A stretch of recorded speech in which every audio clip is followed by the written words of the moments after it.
নির্ধারিত সময়ে নির্বাচন হবে, নির্বাচনী মিছিলে আপনাদের সাথেই থাকব বলেছেন তারেক রহমান।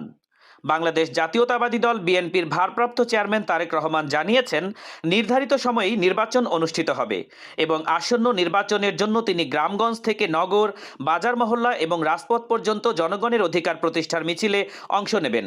সোমবার রাজধানীর ইঞ্জিনিয়ার্স ইনস্টিটিউট মিলনায়তনে মহান বিজয় দিবসের আলোচনা সভায় তিনি বলেন, মুক্তিযুদ্ধ এবং স্বাধীনতা, গণতন্ত্র এবং সার্বভৌমত্বকে প্রশ্নবিদ্ধ করতে দেশি বিদেশি অপশক্তি এখনও সক্রিয় রয়েছে। ক্ষমতায় থাকা সরকারের দল স্বাধীনতা এবং মুক্তিযুদ্ধের ইতিহাস বিকৃত করেছে এবং পরাজিত চক্র বিজয়ের নতুন ইতিহাস রচনার চেষ্টা করছে। তারেক রহমান বলেন, স্বনির্ভর, সমৃদ্ধ এবং গণতান্ত্রিক বাংলাদেশ প্রতিষ্ঠা করাই এবারের বিজয় দিবসের অঙ্গীকার এবং জনগণের ভোট এবং অধিকার রক্ষায় বিএনপি যে কোনো মূল্যে অবাধ, সুষ্ঠু এবং নিরপেক্ষ নির্বাচন নিশ্চিত করবে।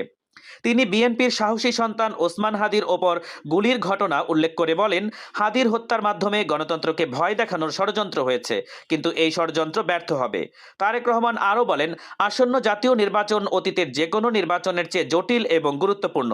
এতে বাংলাদেশের স্বার্থ, সার্বভৌমত্ব এবং বর্তমান ও ভবিষ্যৎ প্রজন্মের স্বপ্ন, আকাঙ্ক্ষা জড়িয়ে আছে। তিনি দেশের অর্ধেক নারী, 4 কোটিরও বেশি তরুণ এবং কোটি কোটি কৃষক শ্রমিককে কাজে লাগিয়ে স্বনির্ভর, সমৃদ্ধ বাংলাদেশ গড়ে তোলার পরিকল্পনা তুলে ধরেছেন এবং 1971 সাল থেকে আজ পর্যন্ত শহীদ এবং স্বাধীনতা রক্ষার যুদ্ধে শহীদদের রুহের মাগফিরাত কামনা করেছেন।